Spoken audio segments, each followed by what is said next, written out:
C'est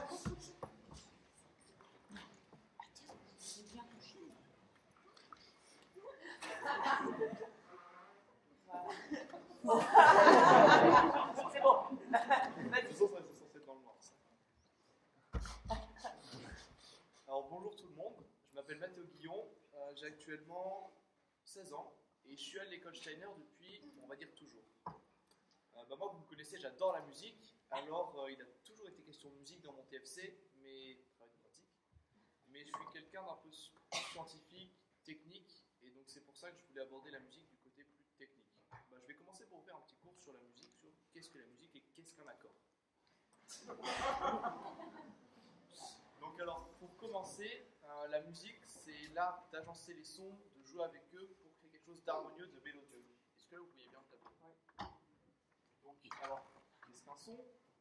Un son, c'est une onde qui est créée par une vibration. Donc, ça peut être la vibration d'une membrane ou d'une corde. Ça, c'est une membrane. Et c'est un son, c'est une onde qui se déplace dans l'air. Donc, l'onde, elle ressemble à peu près à ça. Et si la vibration est plus rapide, le son sera plus aigu et l'onde ressemblera plus à ça. Si la dans le sens inverse, si la vibration est plus lente, le son sera plus grave et la vibration ressemblera plutôt à ça. Donc, il faut vous dire que la musique, ça a à peu près toujours existé chez les hommes, mais le premier qui a vraiment parlé scientifiquement de musique, c'est Pythagore. Donc avant lui, la musique, c'était quelque chose d'assez approximatif. On prenait un morceau d'os, on se taillait un pipeau et ça faisait un bruit très approximatif. Mais avec Pythagore, la musique, ça a vraiment pris une tournure plus juste parce que, alors la légende raconte qu'un jour, Pythagore, il se promenait dans son village et il a entendu le forgeron taper sur ses enclumes avec ses marteaux et il s'est rendu compte qu'il y avait des sons produits par certains marteaux qui étaient plus harmonieux que des sons produits par d'autres marteaux. Et donc, à la suite de ça, il a fait quelques expériences et il est arrivé sur une loi qui dit que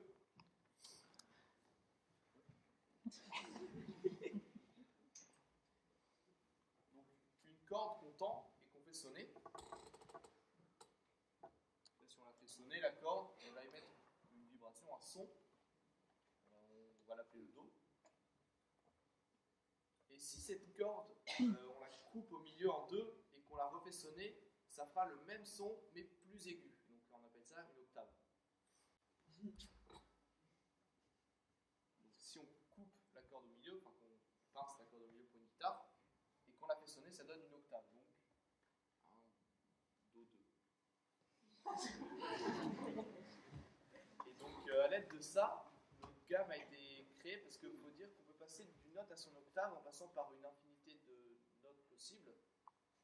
Donc je vais pas vous... Je peux essayer de vous faire en chantant. Par exemple, si on part d'un Do, on peut aller au Do supérieur, on entend Do, on passe par plusieurs notes. Et donc, c'est pas très utile pour la musique d'avoir des notes approximatives, d'en avoir une infinité.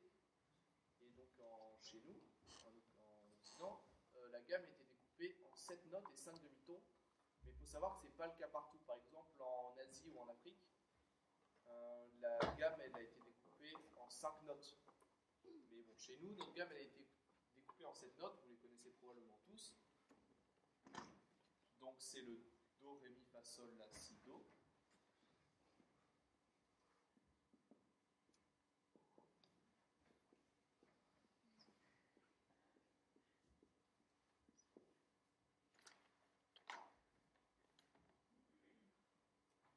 Et après, il y a des demi-tons, mais pas entre tous les notes. C'est un peu compliqué. Entre le Do et le Ré, il y a 2 fois un demi-ton parce qu'on peut faire Do et demi, le Do dièse. Donc on va dire qu'il y a un ton entre les deux parce qu'il y a 2 fois un demi-ton. Donc là, pareil. Et là, vu qu'il n'y a pas de Mi et demi, il n'y a qu'un demi-ton. Le Mi et demi, c'est le Fa. 1, 1, 1.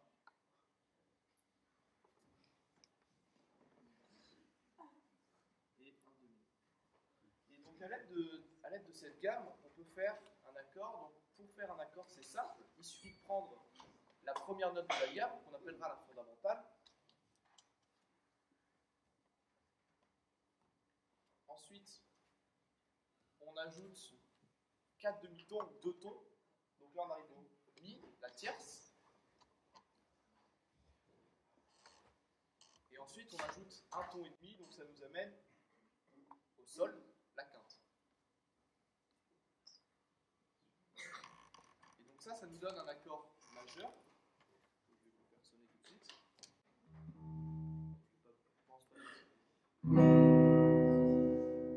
Donc ça, c'est un do majeur. Et après, je vais faire l'explication, je reviendrai après. Si on change un tout petit peu, on peut avoir l'accord mineur. Donc l'accord mineur, qu'est-ce que c'est? On reprend notre fondamental. En revanche, au lieu de lui ajouter 4 tons, enfin 2 demi-tons plus 1 ton et demi, on va lui ajouter le contraire. Donc 1 ton et demi plus 2 tons. Donc 1 ton et demi au tombeau mi au milieu, on ré au milieu, donc mi bémol. Puis on ajoute les 4 tons, donc ça donne 1 demi, 1, 2, 3, 4. Et donc le sol. Et donc ça donne un accord qui est très différent, qui a une couleur beaucoup plus froide. Et un accord mineur. Je vais vous faire sonner un do mineur. Donc le do mineur, c'est ça. Vous pouvez voir que ça et ça, c'est le même accord, mais il y en a un qui est plus froid que l'autre.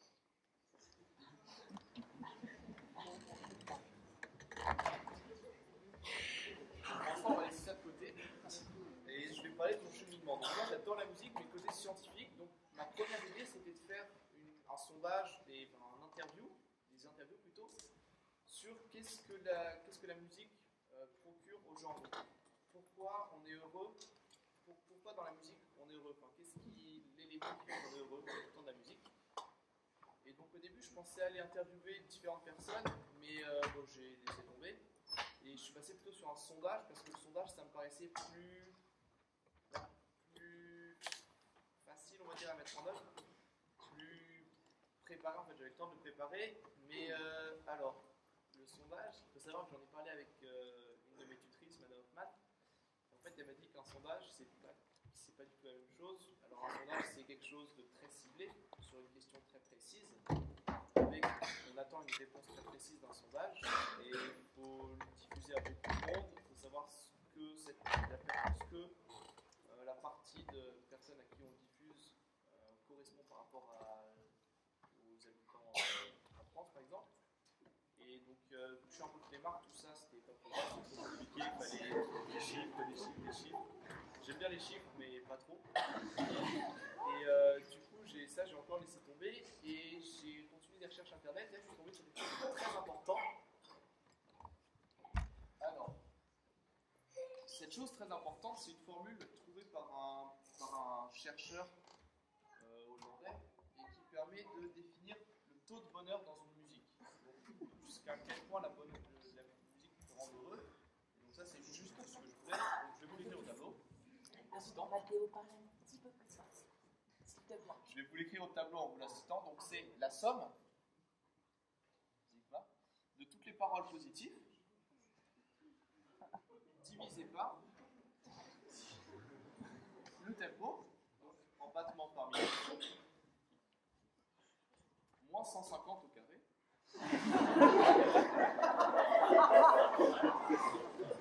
Plus, voilà, je vais vous l'écrire et je ferai un petit détail après.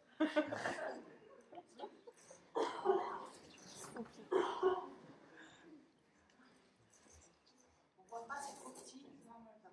Ah. Non, vas-y, continue, tu vas dire.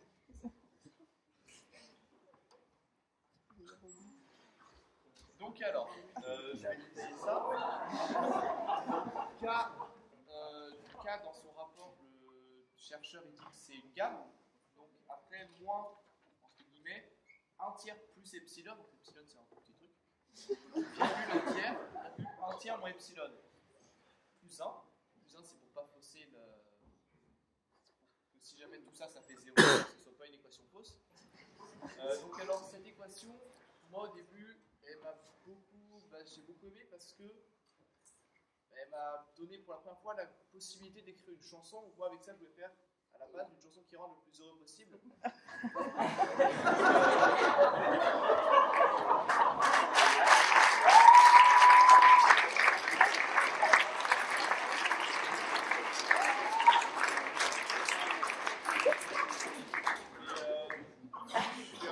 Piètre écrivain, ça c'était vraiment ce qu'il me fallait parce que c'était quelque chose comme une recette de qu'est-ce qu'il faut pour faire une bonne musique. Mais je suis tombé sur quelques problèmes. Alors, j'ai eu plusieurs problèmes. J'ai eu un petit problème là, un petit problème là, et un petit problème sur le résultat. Alors tout simplement là, une parole positive. Qu'est-ce qu'une parole positive? Est-ce que c'est combien il y en a de paroles positives? Déjà, est-ce que c'est bonjour? Est-ce que ce serait il fait chaud? Est-ce que ce serait c'est agréable? Qu'est-ce qu'une parole positive? Et après, ça veut dire quoi? Ça, c'est par exemple combien il y aurait. Dans ce cas-là, tu fais une chanson avec une liste de toutes les paroles positives du dictionnaire et ça rendrait très heureux. Est-ce que ce serait le pourcentage de paroles positives par rapport aux paroles négatives dans la chanson? Voilà, et là, premier hic là. Après, deuxième hic, ici, parce que ça en mathématiques, ça n'a pas vraiment de sens. En fait, c'est plus de l'écriture musicale d'écart entre des accords. J'ai pas toujours pas bien compris ça. Et donc ça m'a posé problème. Et après, le troisième problème, c'était que même si je trouvais un résultat avec ça, je savais pas, j'avais rien pour le rapporter. Je savais pas, par exemple, si ça faisait 8, j'avais pas de 1, pas de 10, j'avais pas aucun repère. Tout ça, j'ai un peu abandonné, mais il me restait quelque chose de très important, c'est l'envie d'écrire une chanson. Donc après ça, j'avais vraiment l'envie d'écrire une chanson.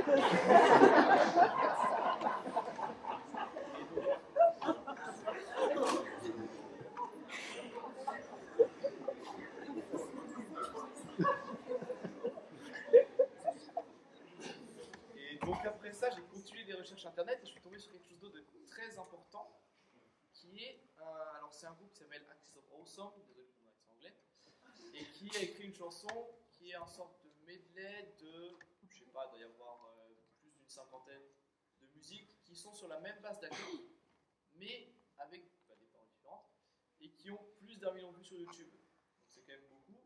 Et là, je me suis rendu compte qu'en fait, tout dans la musique n'avait pas été, même si tout avait été exploré, et ce qui n'est pas le cas, on pouvait reprendre, c'est pas grave. Il n'y avait pas besoin d'être unique une chanson. Donc je vais vous écrire les accords que ça utilise, et après je vais vous faire une petite démonstration musicale. Donc je vais refaire une gamme pour vous montrer un peu dans la gamme où est-ce que c'est situé ces accords.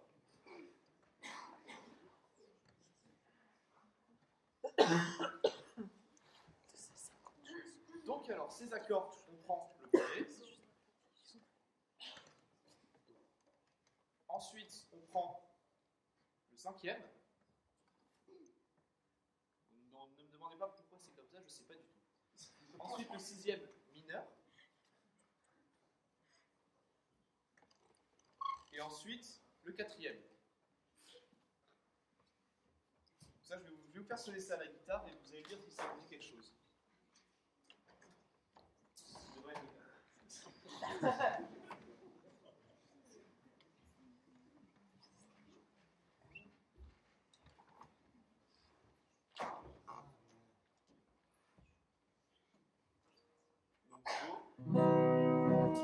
Sol, La mineur, Fa. Je vais vous faire tourner ça 3 fois et réfléchissez à les musiques auxquelles ça vous fait penser.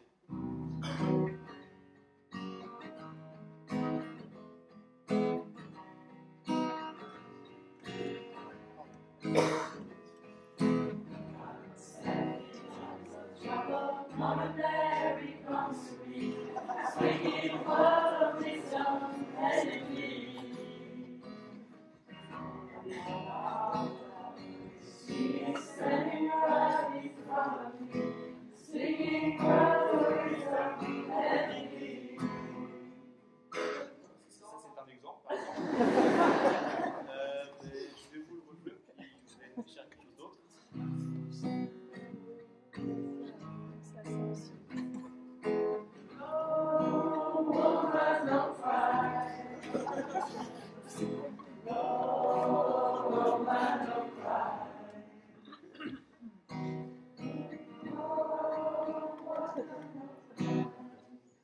Voilà, et après, il suffit que j'ajoute un petit accord, donc qui est le mi mineur, c'est le troisième là, au milieu, et ça va vous donner quelque chose de très, très... Vous connaissez tous. Vous avez le droit de chanter.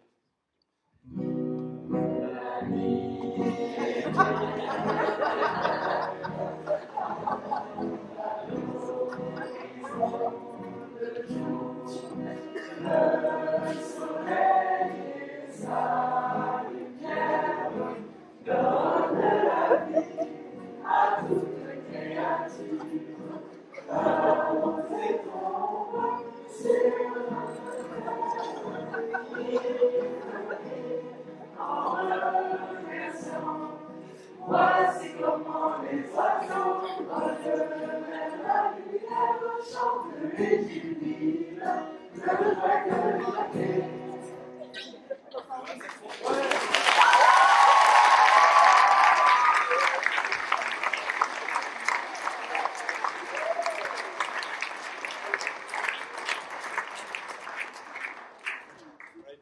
Ça a vraiment renforcé mon envie d'écrire une chanson.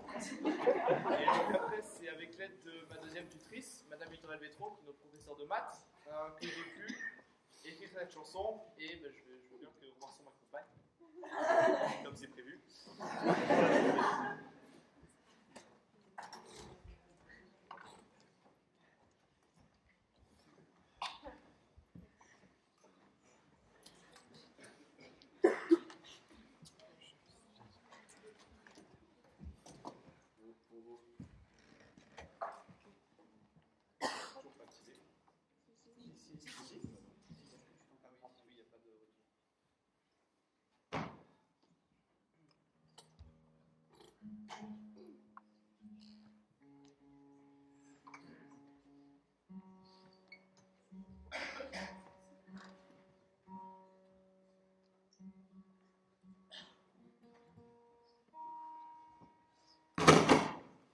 Ah oui, pardon, désolé.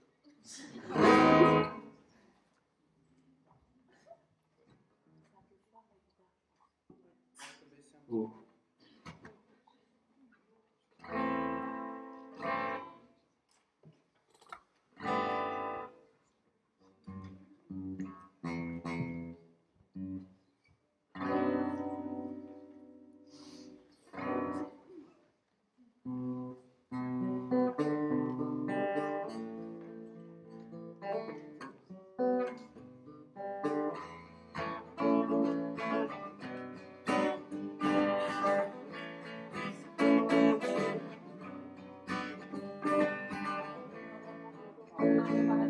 C'est normal qu'il chante pas?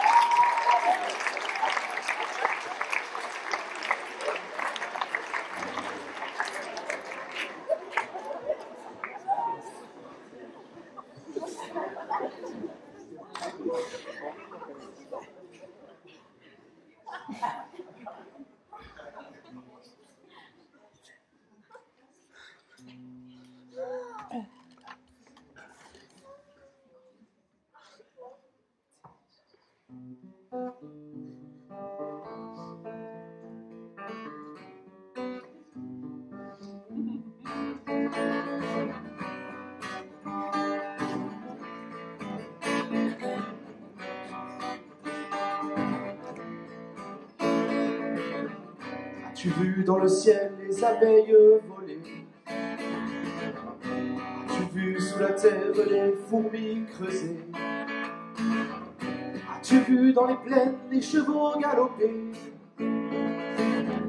Et dans les eaux profondes les poissons nager? Et tous ces animaux dans le monde sont joyeux. Ils n'ont pas de problème, pas de querelle entre eux. Pas de problème de terre, de besoin de Dieu. Ils courent, ils mangent, ils dorment, ils font leur vie heureux.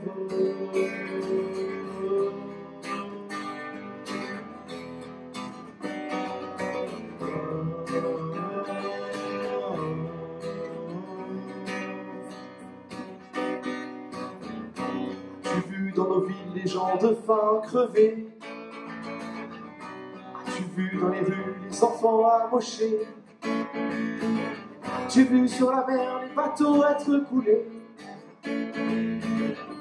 Et derrière leurs écrans les femmes être harcelées? Et tous ensemble humains vivons dans la peur. La peur de tout problème qui ronge notre bonheur. Des problèmes d'argent, d'amour et de valeur, créés par des gens qui se croient supérieurs.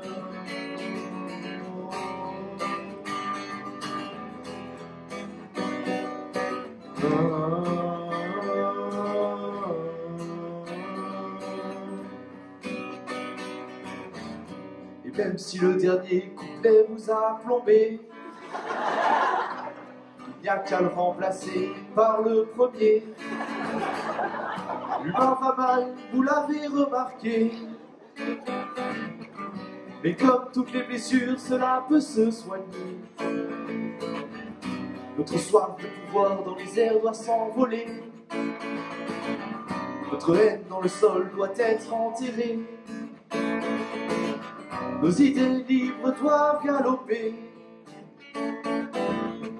Et notre volonté intérieure doit pouvoir nager au milieu de toute cette société.